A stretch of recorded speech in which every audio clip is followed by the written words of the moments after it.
आज का हमारा न्यू टॉपिक है ईसीजी। ECG electrocardiograph. ये एक ग्राफ रूपी आरेख है जो हमें हमारी एक जो साइकिल थी ना, जो 0.8 सेकेंड में हो रही थी, उसका ग्राफीय प्रतिरूपण है। मतलब जो 0.8 सेकेंड में जो अपना एक चक्र कंप्लीट हो रहा था ना, वो यहाँ पे ऐसे ग्राफ के थ्रू दिखा रहे हैं। ग्राफ के थ्रू दिखाया जा रहा है। जो अपन ने हृदय चक्र पढ़ चुका है, आलिंद का सिकुड़ना, आलिंद का शिथिलन, निलय का सिकुड़ना, निलय का शिथिलन, ठीक है, उसको इस ग्राफीय आरूप में समझाना चाह रहे हैं। ठीक है, अभी ये जो ग्राफीय आरेख है ये 0.8 सेकेंड का लेके चल रहे हैं ये लोग। मतलब कि 1 मिनट में ये कैलकुलेट कर रहे हैं। 1 मिनट में कैलकुलेशन दिखाई जा रही है यहाँ पे कि भाई किसी का 60 सेकंड में 72 बार धड़क रहा है तो उसकी साइकिल 0.8 सेकंड की होगी। ये जो एक साइकिल है वो 0.8 सेकंड की होगी। ठीक है, और अगर किसी की मान लीजिए दिल की जो धड़कन है वो 1 मिनट में मतलब 60 सेकंड में 100 बार होती है तो 0.6 सेकंड में ये साइकिल कंप्लीट होगी। 0.6 सेकंड में ये साइकिल कंप्लीट होगी। और अगर किसी की धड़कन मान लीजिए कि 120 है, 60 सेकंड में 120, तो उस अकॉर्डिंग इसकी साइकिल कंप्लीट होगी। ठीक है ना। तो ये जो साइकिल होगी वो वेरी करेगी, वो डॉक्टर अपने आप मेजर कर लेगा कि 60 सेकंड में इसकी बीट कितनी है। उस हिसाब से आपकी साइकिल का, एक साइकिल का पूरा डायग्राम आ जाएगा और उसके अकॉर्डिंग वो रीड कर लेगा कि आप कितने हेल्दी हो या फिर कोई प्रॉब्लम तो नहीं है आपके अंदर। ठीक है, तो चलो शुरू करते हैं। अभी ये जो डायग्राम है ना, मैं इसी में ही एक्सप्लेन कर देती हूँ। ये जो पीछे एक्सप्लेनेशन दे रखा है ये वाला, ये P क्या है, T क्या है, QRS क्या है, ये इतना दिया हुआ है। मैं क्या कर रही हूँ, इसे आगे समझा दे रही हूँ। वो जो डायग्राम बनाया है ना उसी में समझा देती हूँ कि भाई जो P तरंग आई है वो तो आलिंद के उद्दीपन की आई है। जब आलिंद सिकुड़ता है ना तब P आती है। QRS वो वाली कब आती है, जब देखो आलिंद सिकड़ रहा है तब ऐसी कुछ आएगी, जब निलय सिकड़ रहा है तो ऐसी कुछ आएगी। ठीक है, और जब वापस से अपने उत्तेजना में वापस आते हैं तो T आएगी, इस तरह से। ठीक है, मैं एक बार फिर से दिखा देती हूँ, डायग्राम समझा देती हूँ। ये जो ये जो P है, ये जो आई है, ये कब आती है, जब दोनों आलिंद क्या करेंगे, संकुचन। दोनों आलिंदों का संकुचन होगा ना तब P ये तरंग आएगी। ये इतना सा उभार देखो ये आएगा। और ये जो QRS ये वाली जो है वो कब आएगी, जब दोनों निलय संकुचन होगा, दोनों निलय संकुचित हो जाएंगे तब। और ये जो T आ रही है ना, ये T आ रही है विरामावस्था, ये लोग शिथिलन में आ गए हैं तब की। मुझे लगता है ये तो बहुत ही सिंपली क्लियर हो गया, इसमें कन्फ्यूज़न होने की ज़रूरत ही नहीं है कि P तरंग कब आई है, QRS कब आई है और T कब आई है। ये लो इसी के अनुसार वो जो डॉक्टर है वो रीड कर लेगा आपका ECG। ठीक है, PPP की साउंड भी आती है, बहुत टीवी सीरियल्स में देखे हैं जी। ये लाइन ऐसे से होती अगर सीधी हो जाए डेट। ठीक है, तो ये मैं समझा चुकी हूँ, एक बार वापस से समझा देती हूँ आपको। तो देखो इसमें लिख रखा है कि जो P तरंग है वो आलिंद के उदयपुन से, मतलब जिसमें दोनों आलिंदों का संकुचन होता है तब P तरंग आती है। P तरंग आती है। QRS कब आती है, ये तरंग कब आती है, जब निलय का संकुचन होता है। निलय के संकुचन के लिए संकुचन Q के तुरंत बाद, मतलब यहाँ पे Q है, यहाँ पे R है, यहाँ पे S है, तो इसके जस्ट बाद अब निलय संकुचित हो रहा है। इसके जस्ट बाद निलय संकुचित हो रहा है तब ये वेव आएगी QRS।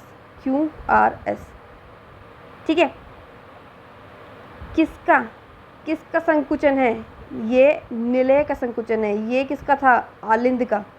अब T तरंग कब आती है, T तरंग आती है जब ये जो संकुचन की जो क्रिया ही है ना, जब ये फिनिश हो जाती है, मतलब समाप्त, मतलब अब विरामावस्था में आ गया, तो ये थी ECG reading. Easy, very easy. यहाँ पे बताया गया है कि आपकी कलाई पे कहाँ कहाँ जुड़ जाती है, इनकी लीड्स वगैरह, ताकि मेजरमेंट अच्छे से हो सके। भाई 1-2 लीड सीने पे होती है, फिर बाद में मतलब 3 लीड कलाइयों पे होएगी, ठीक है, ये सब चीज़ें। नेक्स्ट, अब इस चैप्टर की एंडिंग आ गई है। द्विसंचरण, डबल सर्कुलेशन। डबल सर्कुलेशन, इसको मैं डायग्राम से समझाऊंगी अच्छे से, जो कि पीछे है, बट ये जो इंट्रोडक्शन है देखो वो थोड़ा सा पढ़ना पड़ेगा एक बार, क्योंकि ये वाला इंट्रोडक्शन पीछे नहीं है। देखो, रक्त अनिवार्य रूप से निर्धारित मार्ग से रक्त वाहिनियों में जाता है, हमें पता है जी। धमनी व शिराओं में बहता है, ये भी हमें पता है भाई। हृदय से, अपने हृदय से, हार्ट से धमनी और शिराएं जुड़ी रहती है, तो उन्हीं में ही बहेगा। ऑक्सीजनेटेड ब्लड है वो भी उसी में जाएगा, डीऑक्सीजनेटेड है उसमें भी जाएगा। अगर ऑक्सीकृत रुधिर है तो भी वो धमनी शिराओं में बहेगा, और अगर विऑक्सीकृत रुधिर है तो वो भी धमनी और शिराओं में बहेगा।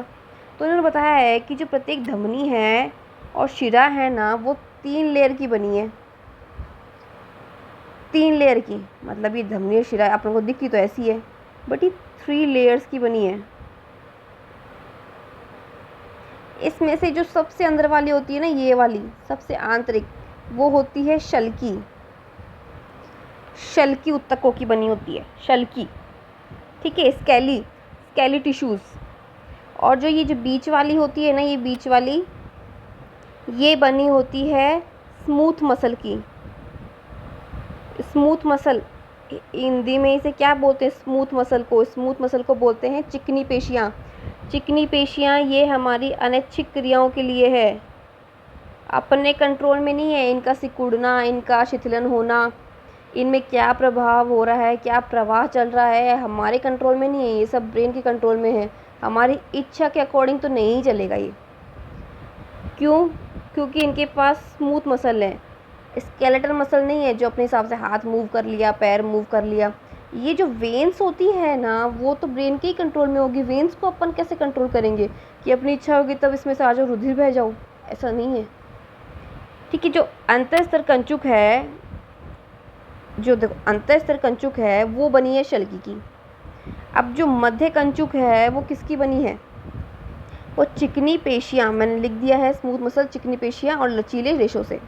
और जो सबसे बाहर है, थोड़ी सी रिजिड होगी ये बनेगी कोलेजन रेशों से युक्त रेशेदार संयोजित ऊतक। मतलब कोलेजन फाइबर होंगे इसमें, कोलेजन रेशे स्ट्रेंथ देंगे, रिजिडिटी देंगे, इलास्टिसिटी देंगे। कौन? ये कोलेजन। ये बहुत कमाल की चीज़ है, ईसीएम में आएंगे, एक्स्ट्रा सेलुलर मैट्रिक्स में, कमाल की चीज़ है। ये क्या देंगे? स्ट्रेंथ। रेशे जहाँ भी होंगे ना वो स्ट्रेंथ ही देंगे, इलास्टिसिटी देंगे, मजबूती देंगे, ठोस बनाएंगे उस चीज़ को। अंदर वाली क्या है? अंतःकंचुक। अंदर वाली अंतःकंचुक, मध्य वाली मध्य कंचुक, और बाह्य वाली बाह्य कंचुक। ये लो, तो क्या? अब ये जो परासन तंत्र जो यहाँ पे लिखा हुआ है ना, ये देखो, इससे समझो, ये हुई ना बात। ये देखो, इससे समझो आप कि कैसे प्रवाह हो रहा है। ये एकदम शानदार डायग्राम है, इससे शानदार कुछ हो ही नहीं सकता। हार्ट तो सब बना लेते हैं, प्रैक्टिस करोगे सब बना लोगे, बट ये शानदार एक्सप्लेनेशन है। मतलब बिना शो ऑफ के ये सब कुछ एक्सप्लेन कर देगा आपको। भी मैं करूँगी एक्सप्लेन, देखो इसको। वो मतलब कुछ भी नहीं बना रखा, ना पे सुंदर डेकोरेशन कर रखा है, ना हृदय बना रखा है, कुछ भी नहीं, सिर्फ नेमिंग लिखी है। और हमें सब समझ में आएगा, भी देखना, भी सब समझ में आएगा, हम लोगों को सब समझ में आएगा। देखिए ये यहाँ पे क्या बनाया है, ये यहाँ पे फेफड़ा, लंग्स लिखे हैं। देखो इन्होंने सब कुछ बता रखा है, लेकिन समझदारी तो लगानी पड़ेगी ना, समझदारी तो लगानी ही पड़ेगी। अब चलो एक बार लंग्स पे आओ, एक बार एज्यूम करो, एक बार लंग्स पे आओ, एक बार लंग्स को एज्यूम करो। चलो अपने लंग्स को फील करो एक बार। अपन क्या कर रहे हैं? लंग्स है, ये बना दिए लंग्स। फेफड़ा, लंग्स में क्या है? अपन क्या कर रहे हैं, श्वसन की प्रक्रिया कर रहे हैं। श्वसन की क्या कर रहे हैं, प्रक्रिया कर रहे हैं। तो श्वसन की प्रक्रिया में क्या होता है, सबसे पहले देखो, एक बार महसूस करो कि जब आप सांस अंदर लेते हो तो आप यही अज्यूम करते हो कि ऑक्सीजन अंदर जाएगा। देखो श्वसन का फील लो एक बार कि जब आप श्वसन करते हो तो क्या करते हो उसके अंदर, श्वसन में करते क्या हो आप, सांस लेते हो ना, ब्रीथिंग करते हो, अंतर श्वसन करते हो, निःश्वसन करते हो, इनहेलेशन करते हो, एक्सहेलेशन करते हो, सांस अंदर लेते हो, सांस बाहर छोड़ते हो, यही तो करते हो श्वसन में। तो जब हम सांस अंदर लेते हैं तो जो वायुमंडल में ऑक्सीजन है वो अंदर आएगी कि नहीं आएगी, किसके द्वारा आएगी, अपने नाक के द्वारा ऑक्सीजन का प्रवेश होगा। ऑक्सीजन डायरेक्टली कहाँ जाएगा, ऑक्सीजन जाएगा लंग्स के पास, क्योंकि श्वसन की क्रिया में लंग्स का ही तो रोल है। जैसे अपन उत्सर्जन में किडनी पढ़ रहे थे, ठीक है, परिसंचरण में हार्ट पढ़ रहे थे, उसी तरह श्वसन में लंग्स पढ़ेंगे अपन। तो जो श्वसन का कर्ता धर्ता है वो है लंग्स, फेफड़े। तो क्या हुआ, ऑक्सीजन अंदर आया, किसके पास आया, लंग्स के पास आया। लंग से एक, इसको इरेज कर देती हूँ, लंग से एक शिरा जुड़ी हुई है, जो शिरा डायरेक्ट कनेक्ट रहेगी हृदय से, जो डायरेक्ट कनेक्ट होगी हृदय से। ये 4 चैम्बर क्यों बनाए हैं, क्योंकि अपने में क्या होते हैं, 2 आलिंद होते हैं, 2 निलय होते हैं। ये मैं डबल सर्कुलेशन समझा रही हूँ, डबल सर्कुलेशन, ठीक है ना, ध्यान से सुनो। लंग से एक शिरा कहाँ आ रही है, कहाँ आ रही है, हृदय के पास। हृदय के पास भी कहाँ आ रही है, हृदय के पास भी आ रही है, उसके आलिंद में, उसके आलिंद में आ रही है, इधर वाले आलिंद में। चलो आ गई। इसका कुछ नाम भी होगा, इसका नाम है फुफ्फुस शिरा, पल्मोनरी वेन। देखो हिंदी में यहाँ लिखा हुआ है फुफ्फुस शिरा, मैं इसलिए यहाँ पे इंग्लिश में लिख रही हूँ ताकि जगह ना घेरे। अच्छा यहाँ पे आ गया। अब कोई मुझे बता सकता है कि जो लंग से जो रुधिर आया है उसमें क्या चीज़ मिल के आई है, उसमें क्या चीज़ मिल के आई है, बिल्कुल ऑक्सीजन बेटा, ऑक्सीजन मिल के आया है, ऑक्सीजन मिल के आया है। अभी तो बताया है मैंने, लंग्स पे आ रहा है देखो ऑक्सीजन, क्यों, कहाँ से आया ऑक्सीजन, अभी बताया है मैंने, श्वसन के थ्रू आया है अंदर। तो लंग्स के पास आएगा, लंग्स किसके पास भेजेगा, हृदय के पास, किसके द्वारा, पल्मोनरी वेन, फुफ्फुस शिरा के द्वारा। ये लो आ गया। अब यहाँ से क्या होगा, जैसे ये लेफ़्ट साइड आर्टरियम में आया, लेफ़्ट आर्ट्रिया, लेफ़्ट वाला जो आलिन था उसमें आया, तो अब क्या होगा, ये यहाँ से यहाँ आएगा, यही तो होता है, आलिन से नीले में आया है, यही तो होता है। देखो परिसंचरण बता रही हूँ मैं आपको, आलिन से नीले में आएगा रुधिर। जैसे ही रुधिर नीले में आया, मतलब लेफ्ट वेंट्रिकल में आया, अब क्या होगा, यहाँ से एक धमनी निकल रही है, एक नहीं बहुत सारी निकल रही है, जो शरीर के विभिन्न भागों तक जा रही है। शरीर के विभिन्न भाग, अपनी पूरी बॉडी, विभिन्न भाग, ह्यूमन बॉडी, चोटी से लेके एडी तक सब जगह जा रही है, ये सब जगह जा रही है, पता है ना, सब जगह जा रही है, सब जगह जा रही है, मैं बता रही हूँ, ये सब जगह जा रही है। एक बार की बोलो हाँ कि ना, चलो हाँ कैसे बोलोगे, ठीक है चलो नेक्स्ट। चलिए भाई, शरीर के अंगों में जा रही है, पहुँच गई हर जगह पे, हाँ जी पहुँच गई हर जगह पे। अब शरीर के विभिन्न भाग तक कौन पहुंचा रहा है रुधिर को, शरीर के विभिन्न भाग तक कौन पहुंचा रहा है रुधिर को, यहाँ से तो निकला है जी। शरीर के विभिन्न भाग तक पहुंचा रहा है कि नहीं पहुंचा रहा, पहुंचा रहा है, दिख रहा है। ये कौन है महानुभाव जो इतना जिम्मेदारी वाला काम कर रहा है, महाधमनी। महान काम महान लोग ही करते हैं, महाधमनी, ठीक है। अब क्या होगा नेक्स्ट प्रोसीजर, तो अब जिस तरीके से यहाँ से रुधिर पूरे भागों में जा रहा है, तो अब पूरे शरीर के भागों से कोई तो रुधिर वापस से कहाँ जाएगा, यहाँ लेके आएगा। देखो जिसमें ऑक्सीजन आई है, देखो लंग से आ गई ऑक्सीजन वाला रुधिर इसमें, इसने दे दिया इसको और इसने दे दिया बॉडी के सभी पार्ट को। कौन सा वाला, ऑक्सीजन वाला रुधिर, ऑक्सीजन रुधिर, ऑक्सीकृत रुधिर जिसमें ऑक्सीजन घुला हुआ था वो सब जगह दे दिया। तो अब उनमें CO2 भी तो है बाकी अंगों में, वहाँ से CO2 कौन लेगा, वहाँ से CO2 लेगा महाशिरा। महाशिरा शरीर के सभी अंगों से, शरीर के सभी अंगों से जिसमें ऑक्सीजन नहीं है, अब ऑक्सीजन नहीं बचा, वो वाला रुधिर ले आएगी। भाई ऑक्सीजन वाला सब में बांट गए, ऑक्सीजन ख़त्म, रुधिर में से ऑक्सीजन ख़त्म। भाई रुधिर में मैंने इंट्रोडक्शन में क्या बताया था, रुधिर में RBC होती है, RB के पास हीमोग्लोबिन होता है, हीमोग्लोबिन में होता है आयरन, आयरन क्या बाउंड करता है ऑक्सीजन से, ऑक्सीजन उसने सभी बॉडी पार्ट को दे दिया, तो ऑक्सीजन क्या हुआ, ख़त्म हो गया उसके अंदर। अब क्या बचा, सिंपल ब्लड बच गया। अब वापस मुंह लेके जाएगा अपना ये ब्लड, और ये कहाँ आएगा, अब एंटर होएगा यहाँ पे, किसके पास, राइट साइड में, राइट साइड के आलिंद में। तो राइट साइड का आलिंद बोलेगा मैं क्या करूँ, तो इसका ऑक्सीजन तो है ही नहीं इसके अंदर। हृदय, ये हृदय है जी, हृदय आई नो थोड़ा सुंदर नहीं है, सुंदर क्या है, लगता ही नहीं है। तो राइट आर्टरिया में, राइट आलिंद में आया, ये बोलेगा मैं क्या करूँ इसका, तो बोलेगा भेजो इसको इसमें नीले में, मैं क्या करूँ इसका। तो राइट वेंट्रिकल में, मतलब राइट विलय इस साइड में, इसमें क्या हुआ, अब नीले में आ गया, अब तो नीले में रुधिर दे दिया, तो नीले बोलेगा अभी मैं क्या करूँ इसका, अभी मैं क्या करूँ इसका। भाई तुम ले तो आयो मेरे पास, बोला हाँ जी, आलिंद बोला हाँ दे तो दिया, बोला मैं क्या करूँ इसका, इसमें ऑक्सीजन नहीं है, मैं बॉडी के पार्ट्स को पहुँचा नहीं सकता क्योंकि मेरा बाजू वाला कर रहा है ये काम। बोला ऐसे कर वापस से भेज दे, किसके पास, लंग्स के पास। तो रुधिर कहाँ आया, जिसके पास ऑक्सीजन नहीं है वो रुधिर वापस से आ गया लंग्स के पास। अब महाशिरा बोली कि मैं थोड़ी ना लेके जाऊंगी, ऐसे शर्म नहीं आती क्या, मतलब ऑक्सीजन के बिना रुधिर ले आया, मैं तो महाशिरा हूँ, मेरी इज्जत का धच्चा उड़ाओगे क्या।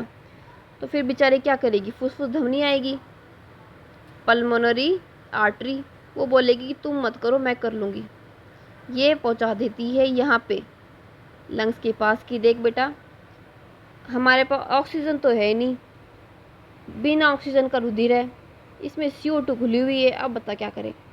फिर वो लंग्स बोलता है कि कोई बात नहीं, मैं इसको बाहर निकाल दूंगा CO2 को, और अब रुधिर यहाँ से यहाँ आएगा, और मैं जब सांस लूँगा ना तो फिर से इसमें घुल जाएगी ऑक्सीजन, और यही प्रोसेस चालू हो जाएगा। अब आया कि नहीं आया, अब इस डायग्राम से समझा दूँ इसको बढ़िया से। लंग्स से क्या आई, ऑक्सीजन, ऑक्सीजन किस में घुली, रुधिर में। ये जो रेड रेड बता रहा है ना, ये बता रहा है ऑक्सीजनित ब्लड जिसमें ऑक्सीजन है, शरीर के विभिन्न अंगों तक पहुंच गया। लंग से आलिंद में जो ऑक्सीजनित रुधिर लाता है, जो ऑक्सीजनित रुधिर लाता है उसका नाम है फुफ्फुस शिरा। फुफ्फुस शिरा से पहला ये स्टेप हुई, फुफ्फुस शिरा से अब रुधिर किस में जाएगा, लेफ्ट एट्रियम में, ये सेकंड स्टेप। लेफ्ट एट्रियम से किस में आएगा रुधिर, लेफ्ट वेंट्रिकल में। आलिंद से किस में आया, नीले में, ये थर्ड स्टेप। अब यहाँ से रुधिर किस में गया, ऑक्सीजन वाला, पृष्ठ महाधमनी में, ये फोर्थ स्टेप। महाधमनी ने क्या किया, शरीर के सभी भागों में रुधिर को फैला दिया, ऑक्सीजन दे दिया सबको, ऑक्सीजन वाला रुधिर दे दिया, ये हुई पांचवी स्टेप। अब छठी स्टेप क्या होगी, वो करेगी महाशिरा, ये क्या करेगी, वी ऑक्सीकृत रुधिर, O2 नहीं है बट CO2 है, इसको कहाँ पहुँचाएगा, ये पहुँचाएगा राइट एट्रियम में, सातवीं स्टेप। राइट एट्रियम से कहाँ आएगी, आठवीं स्टेप, राइट वेंट्रिकल में। अब ये बोलेगा मैं क्या करूँ इसका, तो ये बोलेगी ले भाई फुफ्फुस धमनी तू ले जा। तो नौवीं स्टेप ये होगी कि फुफ्फुस धमनी क्या करेगी, ये जो ब्लड है फुफ्फुस धमनी पहुंचा देगी किसके पास, फेफड़ों के पास। ये 10वीं स्टेप। और फेफड़े क्या करेंगे, जिस तरह से CO2 ली थी सांस लेते वक्त, उसी तरह सांस निकालते वक्त CO2 बाहर कर देंगे। ये देखो अपन सांस तो 1 मिनट में 16 बार ले रहे हैं, पर ये प्रोसीजर देखो कितना लंबा चल रहा है। बेटा यही है द्विपरिसंचरण। ये मैंने आपको समझा दिया है बिना हार्ट का डायग्राम बनाए, देखो। लेकिन इसका मतलब ये नहीं है कि आपको आना नहीं चाहिए हार्ट का डायग्राम, आपको आना तो चाहिए। देखो ये हो गया आपका चैप्टर कंप्लीट। लास्ट में कुछ डिजीज़ दी हुई है ब्लड प्रेशर के रिगार्डिंग। भाई हाई ब्लड प्रेशर, भाई हाई ब्लड प्रेशर नाम से पता चल रहा है कि ब्लड का प्रेशर बहुत हाई हो गया है, दबाव बहुत ज़्यादा होगा। रेशो अपना इतना ही होना चाहिए 120/80, यही मापदंड आता है। और मान लो हाई ब्लड प्रेशर है तो 140/90, मतलब ये आ गया तो मतलब हाई ब्लड प्रेशर है। इससे लो आ गया तो लो ब्लड प्रेशर है, इससे हाई आ गया तो हाई ब्लड प्रेशर है। नेक्स्ट CAD, हृदय धमनी रोग। अच्छा, इस रोग में क्या होता है? हृदय धमनी बीमारी का यह रोग प्राय एथेरोकार्डिया, एथेरोसिस स्क्लेरोसिस के रूप में संदर्भित है। इसमें रक्त पेशियों को रक्त की आपूर्ति करने वाली अच्छा, जो भी मसल्स या जो भी वाहिनियाँ रक्त लेके आती है हार्ट के पास, वो इफेक्टेड होती है। यह बीमारी धमनियों के अंदर कैल्शियम, वसा व अन्य रेशे ऊतकों के साथ जमा होने से होती है। मतलब इन धमनियों में क्या जम जाता है? फैट, कैल्शियम, ये सब। नेक्स्ट एक और डिजीज़ है हृदय शूल। जो हृदय की जो भित्तियाँ होती है ना, जो हृदय की भित्तियाँ होती है, ये आलिंद है, ये निलय है, ठीक है। जो इनकी वॉल होती है ना, वो अंदर से ऐसी होती है, ये एक बड़ी एक छोटी, एक बड़ी एक छोटी, एक बड़ी, ये यही है पेक्टोरिस, ठीक है।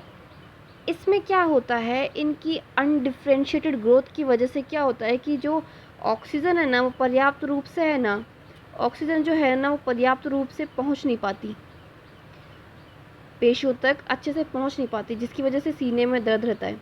और ये चीज़ है ना ओल्ड एज में ज़्यादा होती है। नेक्स्ट है हार्ट फेलियर, हृदयपात वह अवस्था है जिसमें हृदय शरीर के विभिन्न भागों को आवश्यकता अनुसार पर्याप्त आपूर्ति नहीं कर पाता। क्यों नहीं कर पाता होगा? इसको कभी कभी संकुलित हृदयपात भी कहते हैं, क्योंकि फुफ्फुस का संकुलन हो जाता है। मतलब जो अपनी थी ना फुफ्फुस धमनी, फुफ्फुस शिरा, जो लंग से लेके आ रही थी ऑक्सीजन के ब्लड को, और एक लेके जा रही थी बिना ऑक्सीजन के ब्लड को, इनमें क्या हो जाता है कि इनमें ना संकुचन हो जाता है, पतली हो जाती है, ये संकुचित हो जाती है।